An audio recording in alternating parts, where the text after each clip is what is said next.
इस दुनिया में हर बीमारी का इलाज है, लेकिन शक का कोई इलाज नहीं है। एक बार व्यक्ति अगर इस शक के घेरे में घिर जाए तो फिर इससे बाहर निकल पाना इतना भी आसान नहीं होता है। इसीलिए इस शक ने आज तक इस दुनिया में न जाने कितने लोगों की ज़िंदगी हमेशा के लिए बर्बाद कर दिया है। आज की कहानी में भी सेम कुछ ऐसी होता है, जिसमें एक आशिक एक प्रेमी शक के आधार पर एक ऐसा कदम उठाता है जिसकी वजह से एक 19 साल का लड़का हमेशा के लिए इस दुनिया को छोड़ के चला जाता है। लेकिन जब इसकी सच्चाई, जब इसकी हकीकत लोगों को मालूम चलता है तो लोगों के पास सिवाय अफसोस के अलावा और कुछ भी नहीं बचता है। वाकई में दोस्तों, आज की जो कहानी है ये आपको भी कहीं ना कहीं सोचने और समझने पे मजबूर कर देगी। कौन है ये लड़का और क्या है इसकी पूरी कहानी, बताऊंगा आज की इस वीडियो में। बस आप इस वीडियो को लास्ट तक ज़रूर देखिएगा। और हाँ दोस्तों, आपसे एक रिक्वेस्ट भी है कि हमारे समाज में इस तरह की आए दिन हर रोज़ न जाने कितने घटनाएं होती है। हम इस वीडियो के माध्यम से उन तमाम घटनाओं को दिखाने की कोशिश करते हैं जो नेशनल चैनल तक नहीं पहुंच पाती है या फिर नेशनल चैनल उसे दिखाना नहीं चाहते हैं। अगर आप भी इस तरह की तमाम घटनाओं को देखना चाहते हैं तो आप हमारे इस चैनल को सब्सक्राइब ज़रूर कर लीजिएगा, क्योंकि हमारे इस चैनल पर हर रोज़ इस तरह की घटनाओं की खबरें रात को ठीक 8 बजे आपको ज़रूर मिल जाएगी। नमस्कार, आदाब, मैं हसमुद्दीन और आप देख रहे हैं सफ़र क्राइम तक।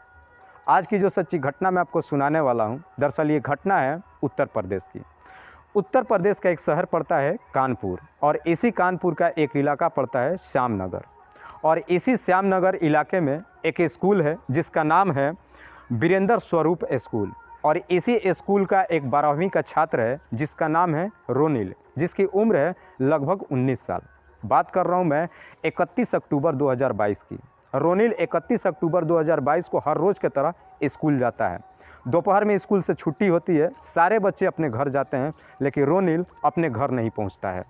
उसके घर परिवार वाले दिन भर उसका इंतज़ार करते हैं। रोनिल जब घर नहीं पहुंचता है, फिर उसके घर परिवार वाले उसकी हर जगहों पर तलाशी करते हैं। जब उसके घर परिवार वाले रोनिल के नंबर पर फ़ोन करते हैं तो उसका नंबर भी स्विच ऑफ बताता है।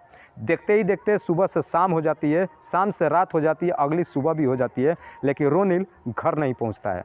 आखिरकार रोनिल के घर परिजन पुलिस चौकी पहुंचते हैं और रोनिल का गुमशुदगी का रिपोर्ट दर्ज कराते हैं। पुलिस तुरंत ही मुकदमा दर्ज करती है और इस केस की छानबीन करना शुरू करती है। लेकिन 1 नवंबर 2022 को पुलिस को एक खबर दी जाती है कि श्यामनगर इलाके के झाड़ियों में एक बच्चे की डेड बॉडी पड़ी हुई है। पुलिस जब घटनास्थल पर पहुंचती है तो देखती है कि वो डेड बॉडी किसी और का नहीं बल्कि रोनिल का ही था। पुलिस तुरंत ही उस डेड बॉडी की चेक करती है, तलाशी करती है और आसपास के झाड़ियों में भी तलाशी करना शुरू करती है।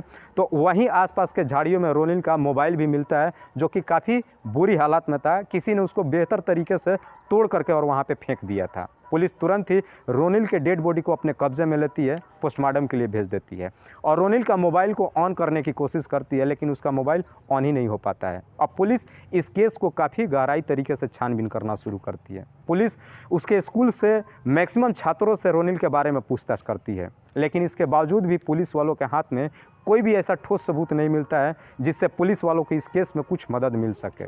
देखते ही देखते लगभग काफ़ी समय बीत जाता है। इधर रोनिल के घर परिवार वाले भी पुलिस के ऊपर अब दबाव देना शुरू करते हैं कि इस केस को सीबीआई के हवाले किया जाए। रोनिल के घर परिवार वाले पुलिस के ऊपर इतना दबाव देते हैं कि आखिरकार पुलिस वाले यूपी सरकार को एक लेटर लिखती है इस केस को सीबीआई से जांच पड़ताल कराने के लिए, और तब तक पुलिस इस केस की छानबीन जारी रखती है। देखते ही देखते काफ़ी समय बीत जाता है, लेकिन कातिल का कुछ पता नहीं चलता है। तब जाकर के पुलिस वाले रोनिल के मोबाइल का सीडीआर निकालते हैं कि शायद उससे कुछ पता चल जाए, लेकिन रोनिल का मोबाइल का सीडीआर निकालने के बावजूद भी उसमें कोई भी ऐसा संदिग्ध नंबर नहीं मिलता है जिस पर पुलिस वालों को शक जाए। लेकिन एक नंबर ज़रूर मिलता है जिस पर रोनिल लगातार बातचीत कर रहा था, और वो नंबर किसी लड़की के नाम पर रजिस्टर्ड था, और वो लड़की भी कोई और नहीं बल्कि रोनिल के ही स्कूल के छात्र थी। पुलिस जब उस लड़की से पूछताछ करती है तो वो लड़की कहती है कि दरअसल रोनिल मेरा बेस्ट फ्रेंड था, हम सिर्फ दोस्त थे। लेकिन पुलिस जब उस लड़की के और रोनिल के बारे में स्कूल के बाकी छात्रों से भी पूछताछ करती है तो बाकी छात्र भी यही कहते हैं कि साहब रोनिल का और उसके दोस्त का लव अफेयर नहीं चल रहा था, बल्कि दोनों ही बेस्ट फ्रेंड थे। पुलिस के तमाम कोशिश करने के बावजूद भी पुलिस वालों के हाथ में जब कोई सबूत नहीं मिलता है, आखिरकार पुलिस वाले बेंगलोर शहर से साइबर एक्सपर्ट टीम को बुलाती है और रोनिल के मोबाइल का व्हाट्सएप चैट का डेटा रिकवर कराती है। जैसे ही एक्सपर्ट रोनिल के मोबाइल का व्हाट्सएप चैट का डेटा रिकवर करते हैं, इस केस का तुरंत ही खुलासा हो जाता है। दरअसल उस चैट में कुछ ऐसा निकल के सामने आता है कि पुलिस वाले तुरंत ही इस केस का खुलासा कर देते हैं। दरअसल रोनिल ने आखिरी बार उस चैट के माध्यम से ही एक लड़के से बातचीत किया था, जिसका नाम है विकास यादव। विकास यादव भी श्यामनगर इलाके का ही रहने वाला था। इससे पहले पुलिस विकास यादव को भी 3 बार अपने थाने बुला चुकी थी और उससे पूछताछ कर चुकी थी, लेकिन विकास यादव एक ITI का छात्र है। पुलिस वालों के सवालों का जवाब इतने शातिरपन तरीके से दे रहा था कि पुलिस वालों के विकास के ऊपर कभी शक ही नहीं होता है। लेकिन जैसे ही रोनिल के व्हाट्सएप चैट का डेटा रिकवर होता है, पुलिस तुरंत ही विकास यादव को अपने कस्टडी में लेती है और उसके चैट का डिटेल्स विकास के सामने रख करके और उससे सख्ती से पूछताछ करती है। जब सारी डिटेल्स रख करके पुलिस और विकास से सख्ती से पूछताछ करती है, तो विकास के सामने भी अब कोई रास्ता नहीं बचता है। विकास तुरंत ही अपनी सच्चाई कबूल कर लेता है। लेकिन जब इसकी पूरी कहानी बताता है और जब इसकी सच्चाई लोगों को मालूम चलता है, तो इसे सुनने के बाद लोगों के पास सिवाय अफसोस के अलावा और कुछ नहीं बचता है। विकास बताता है कि दरअसल रोनिल जिस लड़की का बेस्ट फ्रेंड है, वो लड़की मेरी प्रेमिका है। मेरा और उस लड़की का पिछले कई महीनों से लव अफेयर चल रहा है।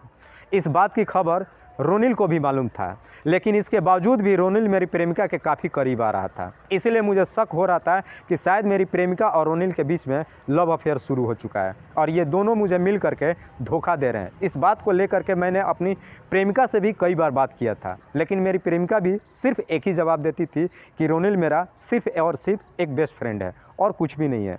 लेकिन मुझे कहीं ना कहीं शक हो रहा था, क्योंकि रोनिल मेरी प्रेमिका के करीब काफ़ी करीब पहुँचते जा रहा था। इसीलिए मैंने एक दिन तय किया कि क्यों ना इस शक को दूर करने के लिए एक बार सामने से जा करके और रोनिल से ही बातचीत कर लूं। इसीलिए मैंने 31 अक्टूबर 2022 को, जब रोनिल अपने स्कूल से निकला, व्हाट्सएप के जरिए चैट करके मैंने उससे मिलने के लिए श्यामनगर के एक सुनसान जगह पर लेकर के गया और वहाँ पे मैंने इसी बात को लेकर के उससे पूछताछ किया। तो रोनिल भी यही बात कह रहा है कि मेरा और तुम्हारी प्रेमिका के बीच में कोई लव अफेयर नहीं चल रहा है, बल्कि तुम्हारी प्रेमिका सिर्फ और सिर्फ मेरी एक बेस्ट फ्रेंड है। लेकिन मुझे शक हो रहा था, इसीलिए मैंने रोनिल का मोबाइल उसके पॉकेट से निकाल करके चेक करने के लिए बोला, लेकिन वो मोबाइल देने की कोशिश नहीं कर रहा था। इसीलिए मुझे ज़्यादा शक हो गया। लेकिन जब मैंने उसका मोबाइल उसके जेब से ज़बरदस्ती निकालने की कोशिश किया, तो उसके जेब से एक ऐसा फ़ोटो मिला जिसे देखने के बाद मेरे पैरों तले ज़मीन खिसक गई। दरअसल उस फोटो में मेरी प्रेमिका थी और रोनिल था, और रोनिल के चेहरे पे एक किस का निशान दिखाई दे रहा था। अब मुझे साफ कन्फर्म हो गया कि मेरी प्रेमिका और रोनिल के बीच में लव अफेयर चल रहा है। मेरा दिमाग इतने गुस्से में 7वें आसमान पे चढ़ गया कि ना तो मैंने आगे कुछ सोचा और ना पीछे।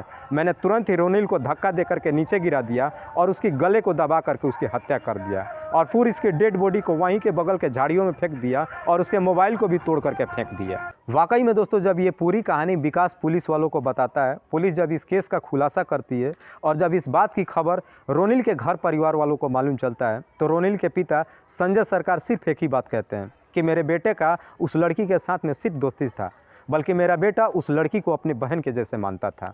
काश कि अगर विकास ने इस शक की बीमारी को अपने दिल से निकाल करके मेरे बेटे को समझने की कोशिश किया होता, तो शायद आज मेरा बेटा इस दुनिया में जिंदा होता। फिलहाल पुलिस ने विकास को अपने कस्टडी में लेकर के जेल भेज दिया है। पुलिस अभी उस विकास की प्रेमिका से भी पूछताछ कर रही है। पुलिस वालों को शक है कि शायद इसमें उसकी प्रेमिका का भी कोई रोल है, लेकिन विकास का कहना है कि रोनिल की हत्या के बारे में उसकी प्रेमिका को अभी तक तो कुछ भी जानकारी नहीं है।